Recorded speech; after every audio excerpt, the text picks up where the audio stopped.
In this chapter, I'm going to show you how to clone mushroom tissue. The procedure is extremely simple. We'll be tearing open a fruit body, cut a very small section of mycelium out, and transfer it to agar. Let's watch. The first example we're going to clone today is a shiitake mushroom. We have a beautiful specimen here that I want to keep the genetics alive on, so we're going to clone it. But as with anything we do in sterile work, the very first step is to flame sterilize our scalpel.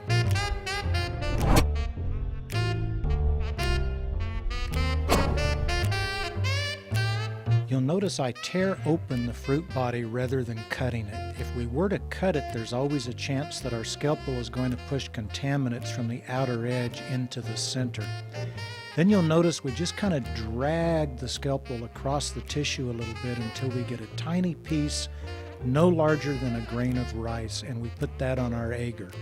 Then of course we flame sterilize before the next transfer.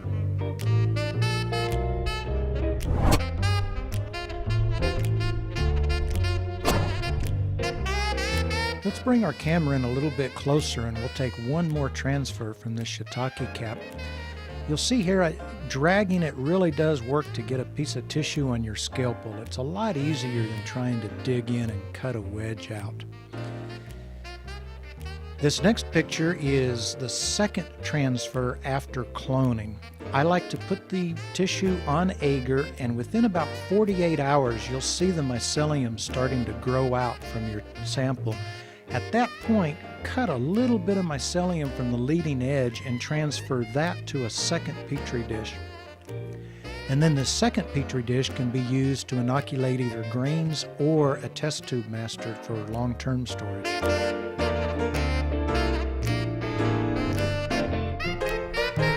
Let me again say that I cannot emphasize enough the importance of flame sterilizing your scalpel between transfers, as well as washing your gloves with alcohol between each and every transfer. Obviously, you want to wash your gloves after you flame sterilize. Don't get your gloves wet with alcohol and then go towards your torch. But doing the above absolutely eliminates the possibility of cross-contamination between your cultures.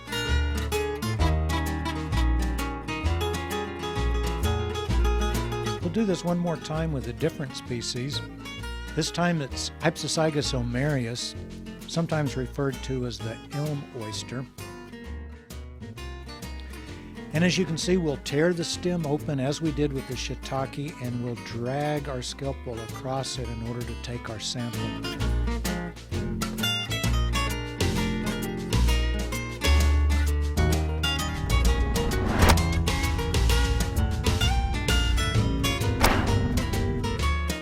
And we'll go ahead and get one more. Now, even though I'm only showing you a couple of transfers from each of these species, bear in mind when I clone tissue, especially wild mushrooms, I'll clone anywhere from 15 to 20 petri dishes worth of product, because that way I can afford to lose half or even 2/3 of them to contamination, but the 1 or 2 petri dishes that work are going to save that species and keep it in my collection forever. Here's one more method of cloning I'd like to show you. If you grow from multispore inoculation, a lot of times you don't know what you're going to get until you get it. But if you have a beautiful flush, or the mushrooms have other qualities that you want to preserve, you can actually take some small pins like this. Mushroom pins are generally doubling in size every 24 hours, so the mycelium is growing very rapidly. You can actually cut these pins and drop them on agar, and even if there's contaminants on the outside edge of the mushroom, the mycelium will grow so fast it will outrun them. This next picture is about 4 or 5 days later, and you can see the mycelium has really taken off and grown. So at this point, you can go along the outer edge, on the leading edge of the mycelium, take a tiny little bit, no larger than a grain of rice, and move that to a second petri dish to grow out, and you'll be able to preserve that strain. Next, I'd like to talk about some common problems that you're going to see with cloning. This picture is a beautiful cluster of oyster mushrooms that Vivian and I found a couple of summers ago up in the mountains, and as soon as I saw it growing on an alder tree, I knew right away I wanted to clone it. But when you clone mushrooms, especially when you clone mushrooms from the wild, you're bringing in all sorts of fungal contaminants and bacteria right along with it, so you have to be able to isolate away from those contaminants. The next two Petri dishes I'm going to show you were both started directly from this cluster.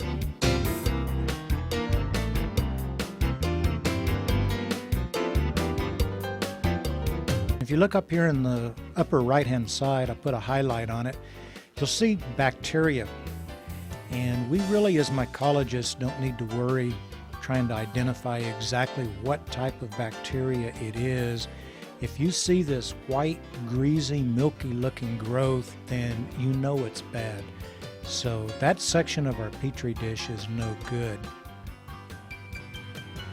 As we pan over here to the left, everything we see is white, but if you look between about 4 and 6 o'clock, you'll see 3 satellite colonies, and I'll highlight each one of them separately so you can see what they are. These are molds that have started growing, and while they haven't changed color yet, trust me, within a week they will. So that section is no good. Moving down here to the bottom section, it actually looks pretty good. So if this was the only dish we had, I could carefully in a glove box open it up, and I highlighted a section here on the leading edge of the mycelium. We could transfer really from anywhere around the perimeter of that growth. But fortunately, I did about 20 Petri dishes that day, so I had some with no contamination, and I was able to just leave that dish sealed up. Moving back to that oyster cluster we saw before, here's another Petri dish that was inoculated with tissue cloned from that cluster. This is the one I used to perpetuate my strain. Down in the bottom, that section is okay. That large piece you see, when I went to scrape a piece of tissue with my scalpel, a rather large chunk came out. So I just went ahead, since it was separated, and plopped it down. That piece ended up growing out rather contaminant-free. As we move up to the upper right, I do see one satellite colony at about the 5 o'clock position, so I didn't use that one. And then as we move over to the left to the other section, it looks fine too. So I ended up taking mycelium from this dish and transferred it again to another dish, which we will look at next. And here you see the next transfer. This is the second transfer from the clone. It's actually the next transfer away from the dish you just saw, and we have 3 pure monocultures now. These were then used to inoculate my grain masters, and 2 or 3 pieces from around the leading edge of one of these were used to inoculate my master culture slant so I can preserve this strain.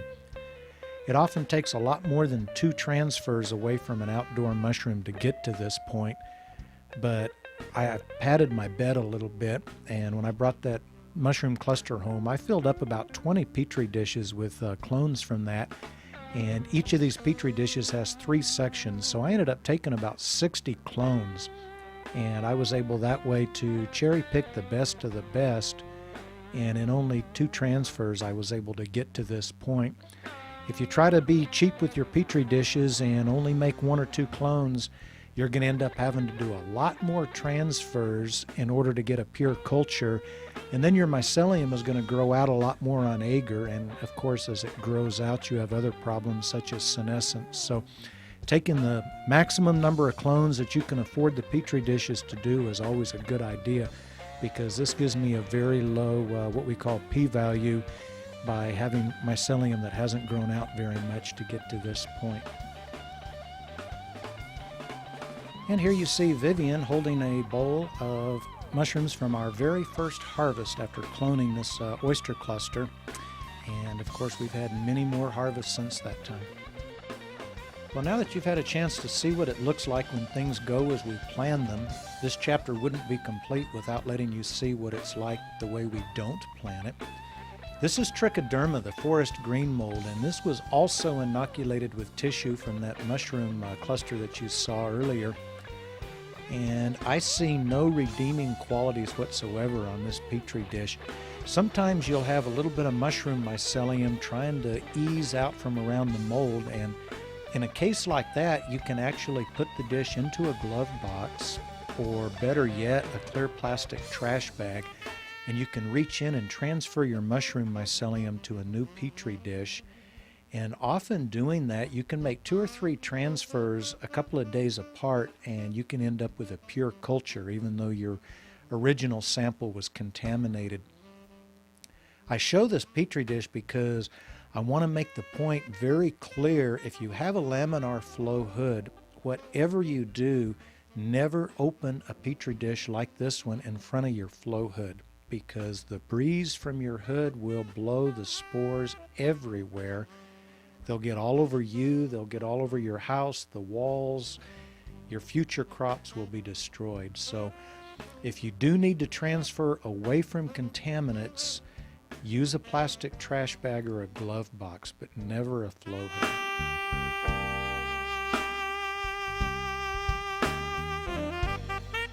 Well, let's recap what we've just gone over. First and foremost, always use a glove box or a laminar flow hood when you're cloning. During this video, we did not clone an outdoor mushroom. The 2 samples that you saw me clone here were both indoor grown, so I was able to use my laminar flow hood. It made it a lot easier to film. Whenever I bring outdoor mushrooms, or we've brought in something like the cluster you saw of those oyster mushrooms from the wild, I never clone those in front of the flow hood because they've always got a lot of contaminants all over them, and the flow hood is just going to blow that right into the room. And if you're like me and you're growing at home, your sterile laboratory happens to be your bedroom, which is also your grow room, and anything your flow hood blows into the air is going to contaminate your other projects. Always wear surgical gloves, a mask, a hairnet. When this video started, you saw me, I already had all of that on.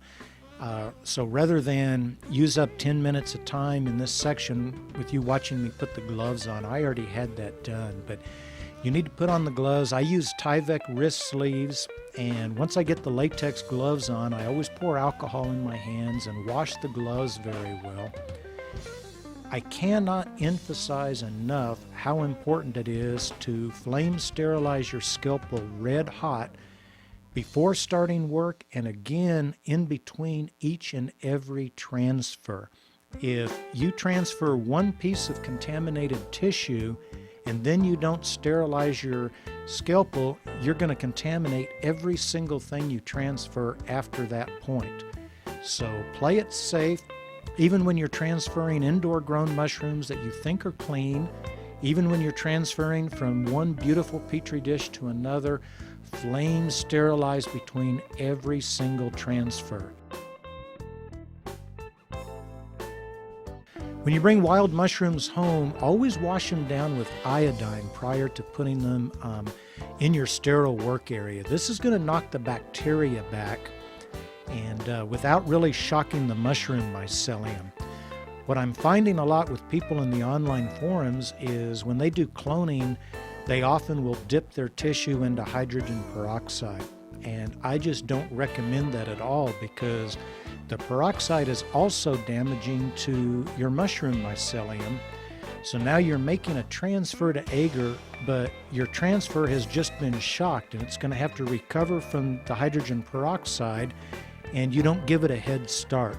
If you use iodine, then put your tissue into your agar, the bacteria will be knocked back, but not your mushroom mycelium. And then as soon as it starts to grow, you can begin making your transfers. And I mean, the very day you see mycelium growing, reach in with your scalpel and get it. And very often, you'll be transferring mold when you do this, but that's okay.